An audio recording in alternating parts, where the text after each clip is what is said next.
रहा है कि जिस तरीके से चर्चाएं चल रही है कि निर्दलीय उम्मीदवार जो है वो नॉमिनेशन फाइल करने के लिए पहुंच सकता है। तो ऐसे में अब समय जो है वो 1:22 जो है वो हो चला है, क्योंकि 2 बजे हरियाणा विधानसभा का सेशन भी जो है वो शुरू होना है। लेकिन अभी भी उम्मीद यही लगाई जा रही है कि 3 बजे से पहले पहले कोई निर्दलीय उम्मीदवार नामांकन जो है वो भर सकता है, और कई तरीके के नाम जो है वो देखने को मिल रहे हैं। राजनीतिक गलियारों में कई तरीके के नाम जो है वो चर्चाओं में है, इनके द्वारा नॉमिनेशन फाइल किया जा सकता है। अगर तीसरा कैंडिडेट मैदान में आता है तो कहीं ना कहीं ये चुनाव जो है वो काफी दिलचस्प हो जाएगा। इसके लिए 16 मार्च को वोटिंग जो है वो होगी। अगर कोई कैंडिडेट नहीं आता तो 9 तारीख को निर्विरोध जो है वो एक भारतीय जनता पार्टी का जो है कैंडिडेट राज्यसभा जाने के लिए पूरी तरीके से फाइनल हो जाएगा, और एक कांग्रेस का उम्मीदवार जो करमबीर बोध है वो उनका रास्ता जो है वो क्लियर हो जाएगा।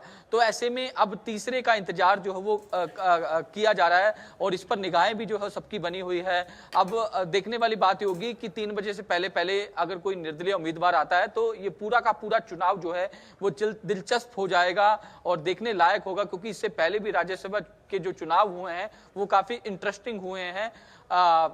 करमबीर बोध जो है वो फिलहाल नॉमिनेशन फाइल करके यहां से जा चुके हैं। हालांकि कांग्रेस की ओर से यही दावा किया जा रहा है कि उनके तमाम विधायक जो है वो पार्टी के साथ हैं, और पार्टी के पक्ष में ही वोट करने का काम जो है उनकी ओर से किया जाएगा। बीके हरिप्रसाद से जब हमने सवाल पूछा, जो हरियाणा कांग्रेस के प्रभारी है, हमने पूछा कि बीजेपी तीसरा कैंडिडेट जो है वो उतार सकती है मैदान में, उसको सपोर्ट कर सकती है, तो उनका ये कहना है कि इस बार कोई चालाकी जो है वो नहीं होने दी जाएगी।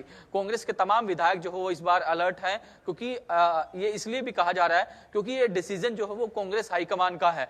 करमबीर बोध का जिस तरीके से हमारे जो इनपुट हेड दीपक शर्मा जिक्र कर रहे थे कि ज्यादातर विधायक जो है इन्हें जानते भी नहीं है, एक ये सरप्राइजिंग कैंडिडेट इसे कहा जा सकता है। इस तरीके के सरप्राइज जो है वो बीजेपी दिया करती है। अगर बात कर ली जाए रेखा शर्मा, जब पिछला चुनाव था तो रेखा शर्मा को कैंडिडेट भारतीय जनता पार्टी की ओर से बनाया गया था, किसी को उम्मीद भी नहीं थी। लेकिन इस बार जो सरप्राइजिंग कैंडिडेट जो है वो कांग्रेस की ओर से दिया गया करमबीर बोध। ना ही इनका कोई पार्टी को लेकर कोई कंट्रीब्यूशन रहा है, ना ही पार्टी में किस तरीके से इन्होंने काम किया, अभी तक इस बात की कोई जानकारी नहीं है। लेकिन हाँ, ये जरूर है कि ये हरियाणा विधानसभा में एक अधिकारी के तौर पर रहे हैं, कर्मचारी के तौर पर रहे हैं, क्योंकि कर्मचारी थे, प्रमोशन हो गई थी, अधिकारी बन गए थे।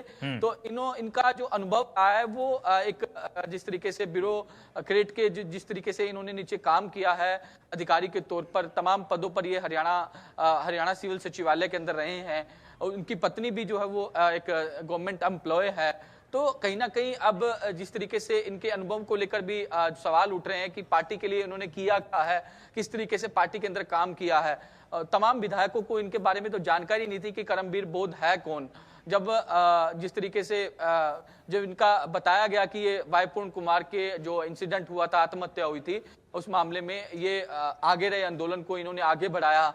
जब राहुल गांधी वाई पूर्ण कुमार के यहाँ पहुंचे थे तो उनको रिसीव भी जो है इनकी ओर से किया गया। ये तमाम चीजें जिसका जिक्र जो है वो लगातार किया जा रहा है। एक सरप्राइजिंग कैंडिडेट इसे कहा जा सकता है। पार्टी के लिए कोई कंट्रीब्यूशन नहीं, इनके प्रति इनका कोई रहा नहीं। इस तरीके की चर्चाएं भी जो है लगातार चल रही है। आधे से ज्यादा विधायक तो इन्हें जानते भी नहीं कि ये करमबीर बोध है कौन, कहाँ के रहने वाले हैं, पार्टी के लिए इन्होंने क्या कुछ किया, और पार्टी ने इन्हें कैंडिडेट क्यों बनाया, किस बिहाफ पे बनाया। क्योंकि कई ऐसे लीडर्स हैं कांग्रेस पार्टी के अंदर जिनको काफी साल हो चुके हैं या पार्टी के लिए उन्होंने मेहनत करी है, या पार्टी के लिए आज भी काम कर रहे हैं। उनको उम्मीद थी कि उन्हें राज्यसभा का उम्मीदवार जो है वो पार्टी हाईकमान बनाएगी, लेकिन उनको दरकिनार करते हुए जिस तरीके से करमबीर बोध का नाम जो है वो पार्टी हाईकमान की ओर से सिलेक्ट किया गया है, अब उन्होंने नॉमिनेशन फाइल कर दिया है। इसके अलावा संजय भाटिया ने भी नॉमिनेशन फाइल कर दिया है। अब तीसरे कैंडिडेट का इंतजार जो है वो कीर्तिमान किया जा रहा है कि आखिरकार तीसरा कैंडिडेट कौन होगा, किस पर दाव जो है वो लगाया जाएगा, बीजेपी किस तरीके से उसको सपोर्ट करेगी,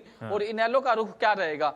इस बात की स्थिति जो है वो कुछ ही देर में क्लियर हो जाएगी। स्थिति थोड़ी देर में क्लियर हो जाएगी। करमबीर बोध को लेकर ये कहा जा रहा है कि राहुल गांधी करीबी हैं, और राहुल गांधी की करीबी होने की वजह से राहुल गांधी ने उनका नाम सुझाया।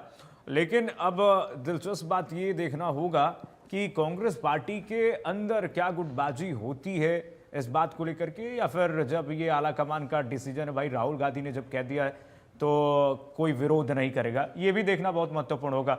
भूपेंद्र सिंह हुड्डा ने नॉमिनेशन को लेकर के क्या कुछ कहा, जरा ये सुनाते हैं, उसके बाद सहयोगी के पास चलते हैं। जो उम्मीदवार है करमबीर जी ने नॉमिनेशन फाइल किया है अभी, और 3 फॉर्म भरे हमने और सारे कांग्रेस के जितने हमारे सदस्य हैं, विधायक हैं, सब एकजुट होकर इनको समर्थन करेंगे, इनकी वोट देंगे। हो ही जाएगा। हमारा तो हमारी एक सीट करमवीर जी जीतेंगे। जानकारी मिल रही थोड़ी देर में वो नॉमिनेशन फाइल कर सकते हैं। कोई बात नहीं, वो उनमें से कौन हारेगा कौन है वो फैसला कर लेंगे, हम जीतेंगे।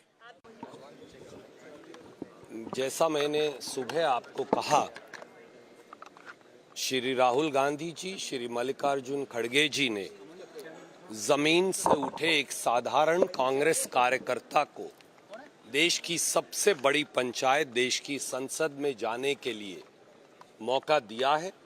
हम सब इसके लिए शुक्रगुजार हैं।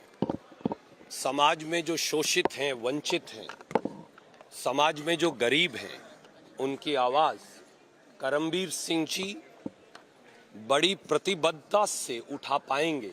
हरियाणा के मुद्दों के साथ साथ ऐसा हम सबको विश्वास है।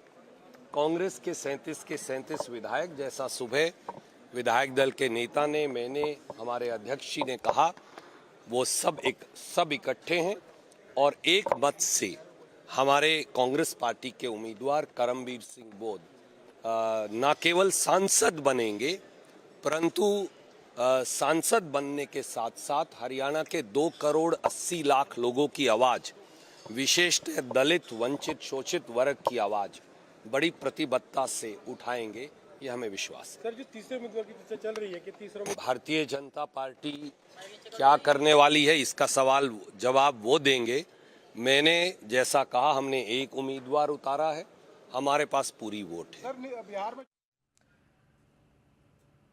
तो देखिए, कांग्रेस पार्टी कह रही है कि हमारे पास पूरी वोट है और कोई भी शको शुबार नहीं है, कोई भी इसमें परेशानी नहीं है। हमारा कैंडिडेट राज्यसभा के लिए जा रहा है, ये तय है। रणदीप सुरजेवाला को आप सुन रहे थे, भूपेंद्र हुड्डा की प्रतिक्रियाएं आपने सुनी।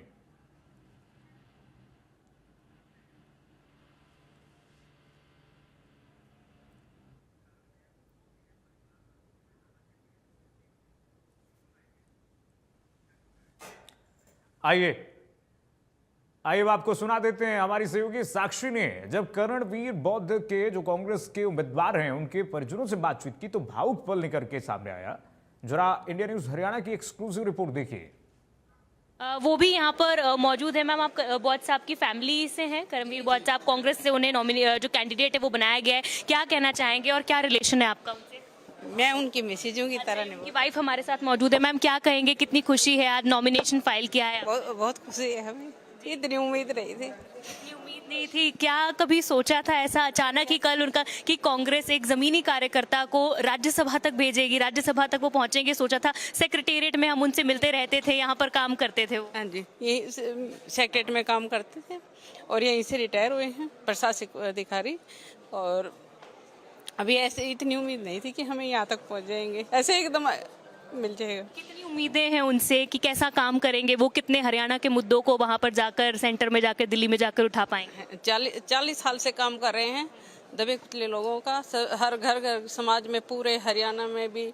हिमाचल प्रदेश के भी अध्यक्ष बनाए थे, वहाँ भी पूरा काम कर रहे हैं और बहुत ज़्यादा संख्या में लोगों को इकट्ठा किया है। हर गरीब की आवाज़ को उठाते हैं